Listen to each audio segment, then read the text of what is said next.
The Navy base in Southern California was usually calm in the early morning.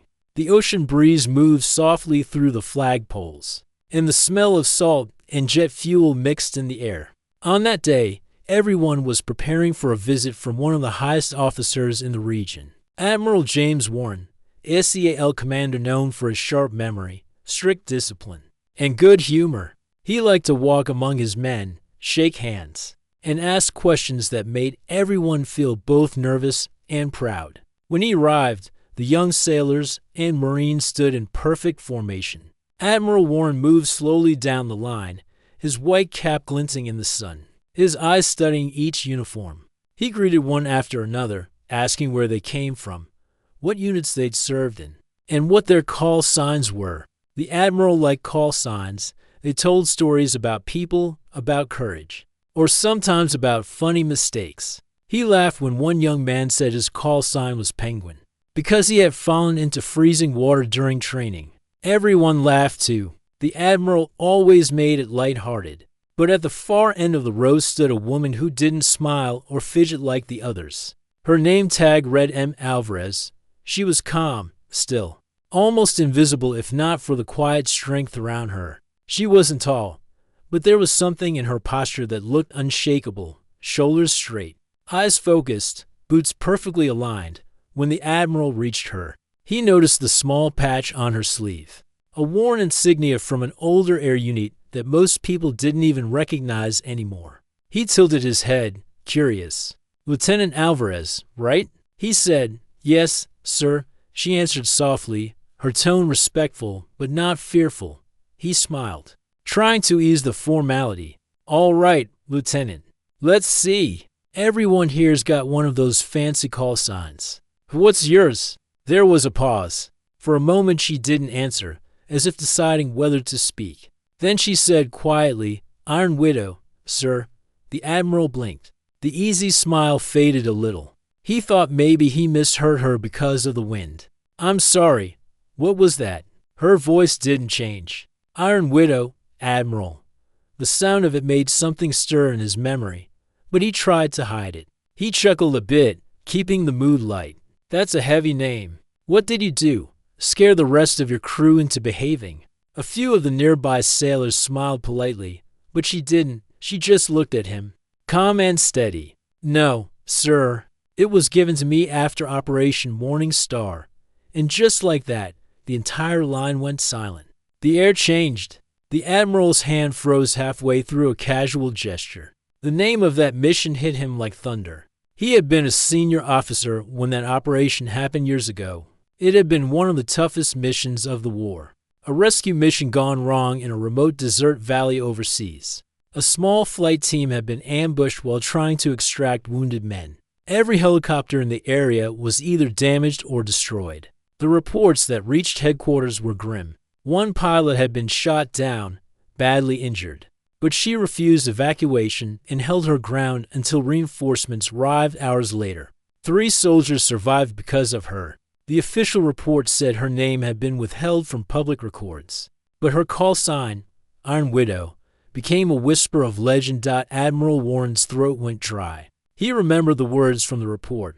One survivor engaged until relief. Displayed unmatched resolve. No one ever knew what happened to that pilot afterward. Some said she never returned to active duty. Others said she disappeared quietly into another unit. Now she was standing right in front of him. "You were there?" he asked, his voice softer. "Yes, sir," she replied, not looking away. "I was the pilot of the second bird." The Admiral stared at her. He had met hundreds of heroes in his life, but few who carried themselves like this, without pride or bitterness. "Lieutenant, I read your report," he said slowly. "I didn't think anyone from that mission was still serving. I transferred, sir," she said. "Took a few years off for recovery. Then I came back." The Admiral's usual confidence wavered. His chest felt tight, as if all the jokes and smiles he'd shared minutes ago suddenly belonged to another world. The young sailors were still frozen in silence, not fully understanding what was happening but feeling the weight of it. Admiral Warren took a step back, then forward again. He looked her straight in the eyes, then, breaking the usual order, He raised his hand and saluted her first. Every soldier there saw it. It was rare, a four-star admiral saluting a junior officer, especially during an inspection. The moment stretched long and still. Alvarez blinked once, unsure what to do, then returned the salute quietly. The admiral's hand trembled slightly as he lowered it. "Thank you, Lieutenant," he said, his voice thick, "for what you did back then, and for still standing here today." She didn't answer. She didn't need to. Her eyes said everything, that she didn't do it for glory, that the memories of that day never truly left her, and that she carried them with grace after the admiral moved on.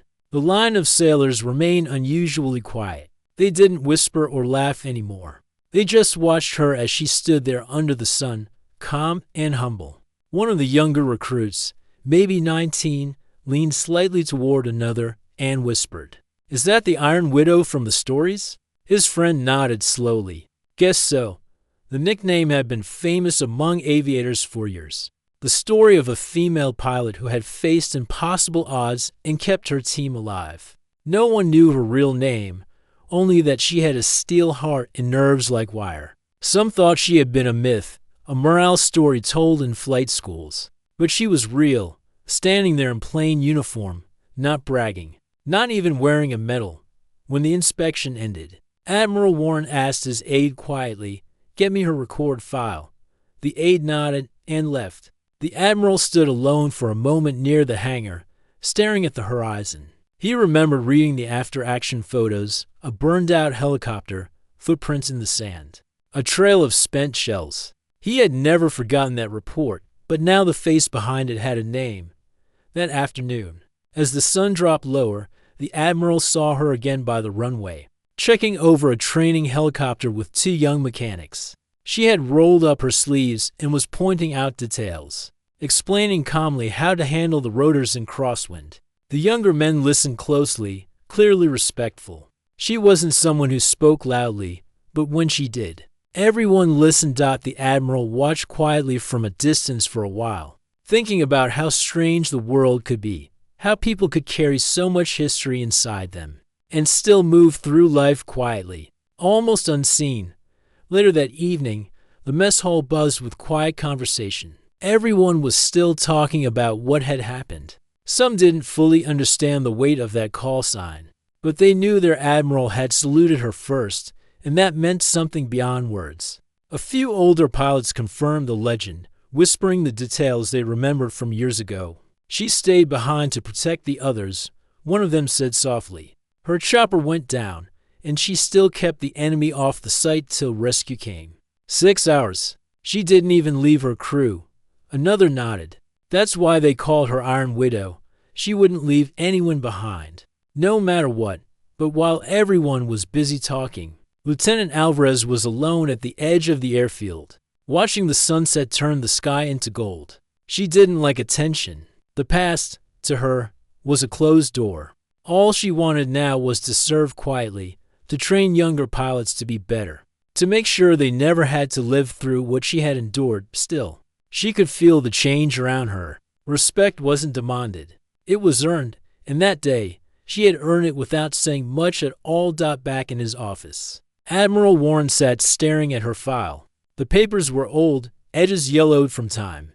He read the line again. "Pilot sustained major injuries, refused evacuation. Maintain defense until extraction. Action saved multiple lives." There was a note at the bottom in red ink. "Recommend highest honors. Subject refused ceremony." He smiled sadly. "Of course she did," he murmured. When his aide returned, he said, "Make sure her service record gets reviewed again," quietly. "She deserves better than just a line in a file." That night, the base lights shimmered across the tarmac, and the ocean's sound carried faintly through the open windows. Lieutenant Alvarez sat alone outside the barracks, polishing her boots. Her hands were steady. Her expression was peaceful. To anyone else, she looked like an ordinary officer finishing her day. But the stories she carried would fill books, stories of courage, sacrifice, and quiet strength that didn't need applause. Somewhere behind her, a group of young pilots passed by, whispering her call sign again. She smiled faintly. She didn't correct them, because Iron Widow wasn't just a name anymore. It was a memory of what it meant to stay when everyone else had to go. It was a symbol of endurance, of quiet bravery, and of the kind of heroism that doesn't make the news but changes hearts forever. And as the Admiral looked out from his office window, watching her silhouette fade into the night, he realized something important. Some of the strongest warriors didn't shout their stories. They carried them silently, teaching by example. And the name Iron Widow would live on in the whispers of those who had seen what true strength looked like. That night, after the inspection, the Navy base felt unusually quiet. The sea wind whispered through the hangars, and the floodlights glowed faintly on the tarmac. Most of the young sailors had gone to their quarters, but the story of what happened that morning had already spread everywhere. They talked in low voices about the small woman with the calm eyes, the one who carried the name Iron Widow. Some didn't believe it at first, until someone said. The Admiral saluted her first. That sentence alone made the rumor turn into truth. Admiral Warren sat in his office, staring at the folder on his desk. He had been through hundreds of reports in his life, but none like this one. The name Operation Morning Star was printed in faded letters on the top page. It had been years since he'd seen that file, but the memories came back as if they'd happened yesterday. He could still remember reading how one pilot refused to abandon her crew, how she stayed behind for hours until the rescue team arrived, and how she was later evacuated with serious injuries but insisted others be treated first. Her call sign, Iron Widow, had become the kind of quiet legend officers told new recruits to remind them what courage looked like. He looked again at the photograph attached to the file. It was old, grainy, and showed a young woman standing beside a damaged helicopter, her face partly covered by dirt and bandages. Her eyes, though, were steady, the same calm eyes he had seen that morning. He closed the file gently and leaned back, thinking about how the world moved on while people like her carried the memories quietly. He pressed the intercom. "Tell Lieutenant Alvarez to come see me," he said. Minutes later, there was a knock on the door. She entered, her uniform still crisp even after a long day. She saluted, and he returned it immediately. "At ease, Lieutenant," he said. "Please, have a seat." She sat carefully, her back straight. The Admiral noticed her hands, steady, but with faint scars that looked old. They told a story of their own. "I wanted to talk to you," he began slowly, "about today. When I asked your call sign, I had no idea who I was talking to." She smiled faintly. "You don't need to apologize, sir. It was a long time ago." He shook his head. "Still, I should have known. I've read your file more times than I can count. You've done things most people can't imagine." Her expression stayed gentle. "I didn't do anything special, sir. I just didn't want anyone left behind. That's exactly what makes it special." The Admiral said quietly, "You could have left. You didn't." For a moment, neither spoke. The sound of the ocean outside filled the silence. The Admiral looked at her with genuine respect. "I want you to know something, Lieutenant.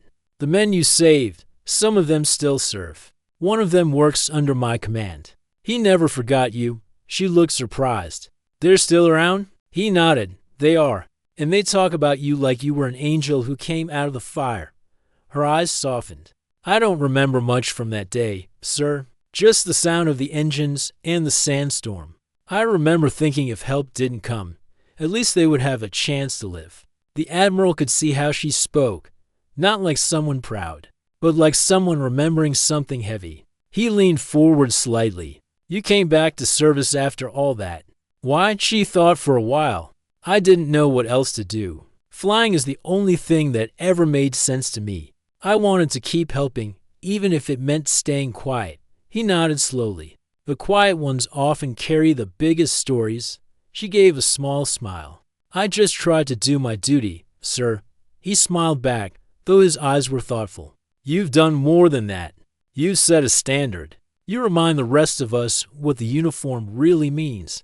When she left his office, the Admiral stayed seated for a long time, looking out through the window toward the dim airfield lights. He had seen so many officers come and go, so many who chased medals or recognition. But here was someone who had done something unforgettable, and yet never asked for thanks. He picked up the phone and quietly made a call to the personnel department. "Review her file," he said softly. "No, don't tell her. Just make sure she gets what she deserves."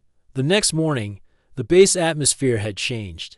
Wherever Lieutenant Alvarez went, people stood a little straighter. She didn't understand why at first. It wasn't until a young mechanic shyly approached her near the hangar that she realized how the story had spread.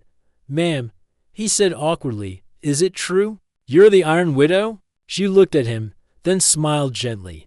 "It's just a name from a long time ago." But he shook his head. "No, ma'am, it's more than that. My uncle used to tell stories about that mission. He said the pilot was the bravest person he'd ever heard of." She didn't know what to say. She simply nodded. "Thank you. Now, let's make sure this aircraft is ready for flight." "Work's not done yet." The young man grinned, his respect shining clearly. From that day forward, everyone treated her differently, not out of fear, but admiration. That evening, during sunset, the Admiral called a small informal meeting outside the hangar. There were no cameras, no reporters, just a few senior officers and the younger recruits. Lieutenant Alvarez didn't know what was happening until she saw the Admiral holding a small box in his hands. When he spoke, his voice carried across the quiet airfield. "There are moments in every soldier's life when we meet someone who reminds us what honor truly means," he began. "We spend years talking about courage, loyalty, sacrifice, but sometimes those words come alive in one person." He turned toward her. "Lieutenant Alvarez, the Navy owes you more than silence in a file." Her eyes widened. "Sir, please." He raised his hand gently. "I know you don't want attention, but this isn't for you. It's for all of us to remember what we should be." He opened the box and took out a small, simple medal. It wasn't one of the flashy awards. It was the Distinguished Service Cross, one that had been recommended for her years ago, but never formally given because she had refused public ceremony. She looked at him in disbelief. "Sir, I can't. You already earned it," he said softly. He stepped forward and pinned it carefully to her uniform. Everyone around them stood at attention. The Admiral then saluted her again, not as a gesture of rank, but of deep respect. This time, no one moved, no one spoke. The sunset turned the sky orange and gold, and the flag behind them fluttered quietly in the wind. She finally spoke, her voice trembling slightly. "Thank you, Admiral, but I don't want anyone to think this is about me. The ones who didn't make it, they're the real heroes." He nodded gently. "Maybe, but you kept their memory alive by living your life with honor." After that, the Admiral dismissed everyone. The group slowly dispersed, whispering among themselves. Many of the younger recruits looked at her differently now, not as a quiet officer, but as living proof of everything they were trained to believe in. Later that night, Alvarez sat alone outside her quarters, the medal resting beside her on the bench. She traced it lightly with her finger, lost in thought. For her, the medal didn't change anything. It was just metal, but it reminded her of faces, voices, and promises. It reminded her of the people she'd lost and the reason she had returned. She heard footsteps behind her. It was the Admiral. He sat down next to her without saying a word for a while. Then he said, "You know, when I joined the Navy, I thought medals were the goal. But the older I get, the more I realize it's the people who stay true to their duty that matter most." She smiled faintly. "You've been doing that a long time yourself, sir." He chuckled softly. "Maybe, but people like you remind me why it's worth it." They sat in silence for a while, watching the stars begin to appear. The ocean waves rolled gently in the distance. After a few minutes, he spoke again. "You know, I'm planning a leadership course for young officers. I'd like you to be part of it, not as a pilot, but as a mentor." She looked surprised. "Me, sir?" "Yes. Who better to teach them about courage, patience, and humility?" She hesitated, then smiled. "If you think I can help, I'll do it." "I don't think," he said kindly. "I know." Months later, Lieutenant Alvarez became a quiet mentor for the new recruits. She never talked about her past unless someone asked, and even then, she spoke simply. Never dramatic. Her lessons were calm but powerful. Courage, she once told them, is not about running toward danger. It's about not giving up on others when it's easier to walk away. Her students listened with full hearts. To them, she wasn't just a name or a story. She was real. She showed up early, stayed late, and treated everyone equally, no matter the rank. As for Admiral Warren, he often stopped by her sessions quietly, standing at the back without interrupting. Every time he watched her speak, he felt a deep sense of peace. He knew that the base was better because of her, not because of medals or reports, but because her example reminded everyone what service truly meant. Years later, long after both had retired, stories about Iron Widow continued to circulate among young pilots. Some thought she had become a flight instructor, others believed she lived near the sea. No one knew for sure, but everyone knew the story of the day an admiral asked a quiet woman her call sign, and ended up saluting her in front of the whole base.